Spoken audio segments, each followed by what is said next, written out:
Assalamu alaikum, students of class 6. Today the class is revision for the preparation of first online exam 2020. Revision part 2, lesson 4 half, lesson 5 grammar, sentence R degree. তার আগে যে কাজটা আছে সে কাজটা হচ্ছে 9 জুনে একটা হোম টাস্ক ছিল ডিগ্রির, 10টা সেন্টেন্স দিয়েছিলাম হোম টাস্ক আমার ডিগ্রির। সে অ্যান্সারটা আবার বলছি নিয়ে নাও। তোরা অনেকে ডিগ্রিটা সেন্ড করেছো অ্যান্সারটা, তো কেউ করনি, তো অ্যান্সারটা নিয়ে নাও। তার একেরটা লংগেস্ট, দুয়েরটা বিজিয়ার, তিনেরটা থিন, চারেরটা ওয়াইজেস্ট, পাঁচেরটা ফার্দার, ছয়েরটা হাইয়েস্ট, সাতেরটা সুইট, আরেকটা কুলার, নয়েরটা লার্জেস্ট, দশেরটা টলার।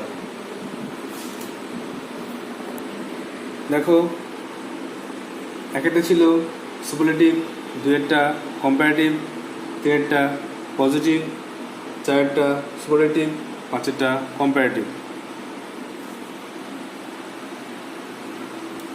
আবার দেখো, ছয়েরটা সুপারলেটিভ, সাতেরটা পজিটিভ, আরেকটা কম্পারেটিভ, নয়েরটা সুপারলেটিভ, দশেরটা কম্পারেটিভ। এভাবে তোমাদের যে ডিগ্রি হোম টাস্ক ছিল সে ডিগ্রি হোম টাস্কের অ্যান্সার দেওয়া হলো। তোমরা যেটা করেছো খাতায় সেটা মিলিয়ে নাও। ডিগ্রিটা রিভিশনটা এখনই করে দিই। তোমরা জানো ডিগ্রি 3 প্রকার: পজিটিভ, কম্পারেটিভ, সুপারলেটিভ। তো যেটা আমাদের মনে রাখতে হবে যে পজিটিভ চিনব কী করে, কম্পারেটিভ চিনব কী করে, আর সুপারলেটিভ চিনব কী করে। পজিটিভ মনে রাখতে হবে যে অ্যাজ থাকবে, সাধারণ তুলনা। কম্পারেটিভে দেন থাকবে, দুইয়ের মধ্যে তুলনা। আর সুপারলেটিভে দা থাকবে, অনেকের মধ্যে তুলনা। পজিটিভে সাধারণ অ্যাডজেক্টিভ বসবে, কম্পারেটিভে যেটা অ্যাডজেক্টিভ তার সঙ্গে বেশিরভাগ ক্ষেত্রে বেশিরভাগ ক্ষেত্রে যোগ হবে। আর সুপারলেটিভ বেশিরভাগ ক্ষেত্রে অ্যাডজেক্টিভ তার সঙ্গে ইএসটি লিখতে হবে। এটা বেশিরভাগ ক্ষেত্রে হবে। ব্যতিক্রম আছে অনেক, যেমন good, better, best, bad, worst. এগুলো তোমাদের মনে রাখতে হবে যে ব্যতিক্রম নিয়ম আছে। সব যে রুল ফলো করবে সেরকম নয়। তোমরা অনেকদিন ধরে এই ডিগ্রি শিখে আসছো, আমি আশা করছি তোমরা ডিগ্রিতে এক্সপার্ট হয়েছো। যে কোনো সেন্টেন্স দিলে তোমরা ইজিলি সেটা সলভ করবে, এই আশা তোমাদের উপর রাখি। এবারে সেন্টেন্স নিয়ে আলোচনা করব। সেন্টেন্স জানো তোমরা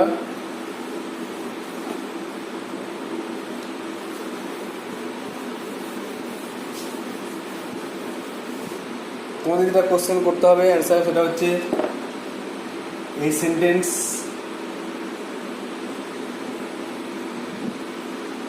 সেন্টেন্সের স্ট্রাকচারটা বুঝে সেন্টেন্সকে আইডেন্টিফাই করতে হবে। কোনটা কোন সেন্টেন্স সেটা তোমাকে আইডেন্টিফাই করতে হবে। প্রথমে দেখো আছে অ্যাসার্টিভ সেন্টেন্স, অ্যাসার্টিভ বা স্টেটমেন্ট যেটা আছে, ইন্টারোগেটিভ,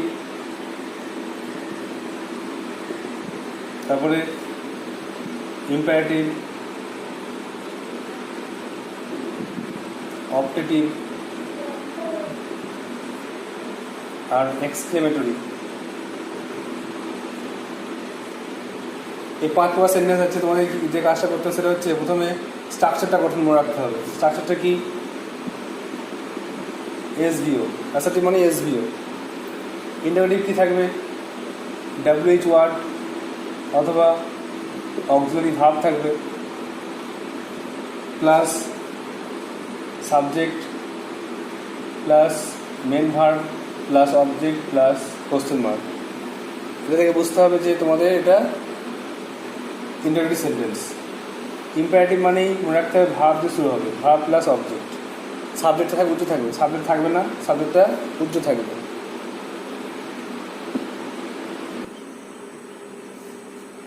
অপারেটিভ মানে মনে রাখতে হবে অপারেটিভ সেন্টেন্সে মে থাকবে, মে বা হ্যাডও থাকতে পারে, যেটা ইচ্ছা প্রার্থনা বোঝায়, মে প্লাস SVO।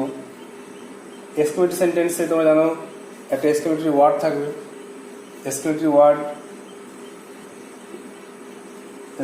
ওয়ার্ড থাকবে, তার সঙ্গে এক্সক্লেমেটরি ওয়ার্ডের পরে এক্সক্লেমেশন মার্ক থাকবে প্লাস SVO। আর হোয়াট হাউ দিয়ে প্রশ্ন হতে পারে, হোয়াট হাউ দিয়ে হতে পারে সেন্টেন্স শুরু, লাস্টে এক্সক্লেমেশন মার্ক, আর লাস্টে ফুল স্টপ, কিন্তু প্রথমে এক্সক্লেমেটরি ওয়ার্ড এক্সক্লেমেশন মার্ক এটা থাকতে পারে। এইগুলো দেখে তোমাদের চিনতে হবে। তাহলে সব থেকে সহজ চেনার হচ্ছে এইটা হচ্ছে ইন্টারোগেটিভ, তারপরে ভার্ব দিয়ে হচ্ছে ইম্পারেটিভ, এটা হচ্ছে এক্সক্লেমেটরি, আর বাকি অ্যাসার্টিভ আর অপটেটিভ ইম্পারেটিভ এগুলো শেষে ফুল স্টপ হয়, কিন্তু তিন রকম বৈশিষ্ট্য বোঝায়। সেই বৈশিষ্ট্যগুলো তোমাদের নিজে বুঝে নিতে হবে। যে অ্যাসার্টিভ মানে স্টেটমেন্ট, কোনো একটা স্টেটমেন্ট বোঝাচ্ছে, অ্যাসার্টিভ মানে স্টেটমেন্ট, কোনো একটা স্টেটমেন্ট বোঝাচ্ছে। ইম্পারেটিভ মানে হচ্ছে order, advice, request, order, advice, request বোঝাচ্ছে ইম্পারেটিভ মানে। আর অপটেটিভ হচ্ছে উইশ আর প্রে, উইশ প্রে এই তিনটে জিনিস বোঝাচ্ছে।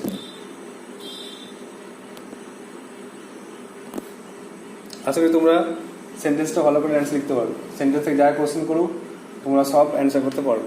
এতদিন তোমরা ক্লাস করলে আমি বিশ্বাস করি তোমরা সেন্টেন্সে এক্সপার্ট হয়ে গেছো, যে কোনো কোশ্চেন পারবে। এখন যেটা লেসন 5 পড়া আছে, লেসন 5টা রিভিশন করবো। তোমাকে টেক্সট বই খুলতে হবে, লেসন 5।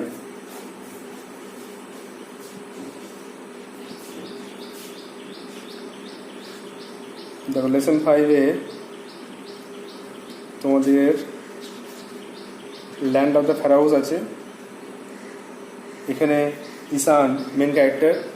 ঈশান তার মায়ের সঙ্গে গিজা গিয়েছিল, ইজিপ্টে গিয়েছিল 3টে পিরামিড দেখতে। এখানে পিরামিড কি না হিউজ ট্রায়াঙ্গুলার মনুমেন্ট, আর সেখানে সেটা হচ্ছে ফেরাউদের বারিল গ্রাউন্ড, কবরস্থান। ফেরাও হচ্ছে ইজিপশিয়ান কিং, তারা 5,000 বছর আগে ছিল। তারপরে ঈশানের মা প্রাইজ কম্পিটিশনে 2টো টিকিট পেয়েছিল, সেই জন্য তার বাবা আসতে পারেনি। আর স্ফিংস হচ্ছে rock statue, with a human head, lion's body, আর সেটা হচ্ছে বুদ্ধিশক্তির প্রতীক, ইন্টেলিজেন্স অ্যান্ড স্ট্রেংথ। আর ইট গার্ডস দ্য পিরামিড পাহারা দেয়। তার মা খাবার আনতে গেল, স্যান্ডউইচ আর ওয়াটার আনতে গেল, সেই সময় ঈশানকে কথা বললো, ঈশানের সঙ্গে কথা বললো, স্ফিংস কথা বললো, আর কথা বললো মাঝে মাঝে তাকে দেখিয়ে দিল যে কীভাবে কেন মিশরকে বলা হয় নীলনদীর দান বলা হয়, কেন কীভাবে ইজিপ্ট নীলনদের উপর প্রভাব বিস্তার করেছিল, বা কীভাবে নীলনদ ইজিপ্টের উপর প্রভাব বিস্তার করেছিল। 5,000 বছর আগে এখানে সভ্যতা গড়েছিল, নীলনদীর তীরে সভ্যতা গড়েছিল।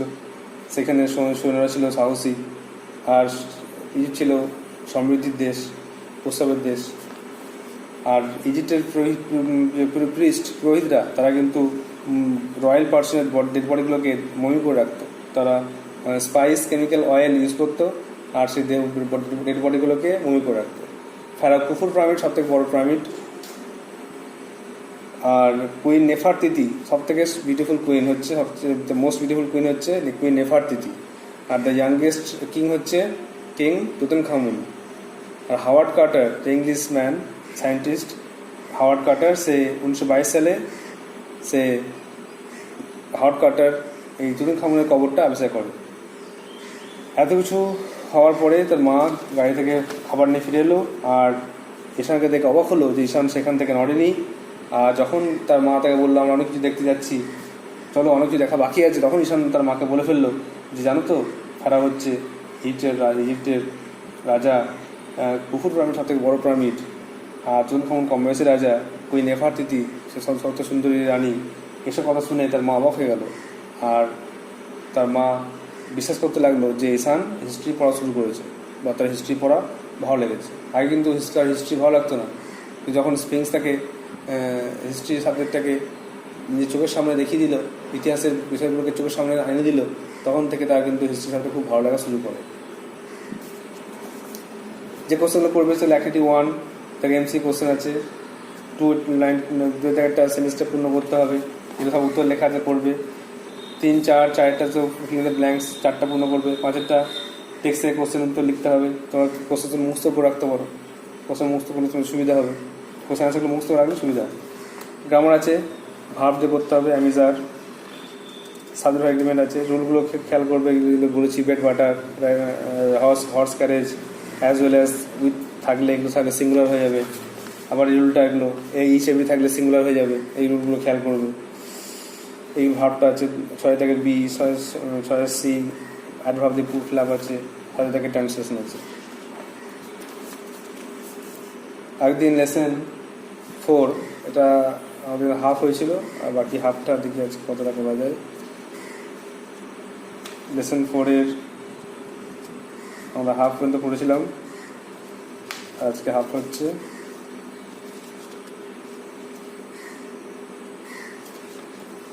লেসন 4 এই পেজ থেকে দেখো, এই পেজ থেকে গিফট, এই সবলাইন দোকানদার কী করলো, গিফের ওপরে ড্রামটা চাপিয়ে দিল, দিয়ে তাকে অদৃশ্য করে দিল। এটা দেখে লেখক খুব রেগে গেল, আর তিনি সঙ্গে সঙ্গে বললেন ড্রামটা সরাও, সে ভয় পেয়ে যাবে।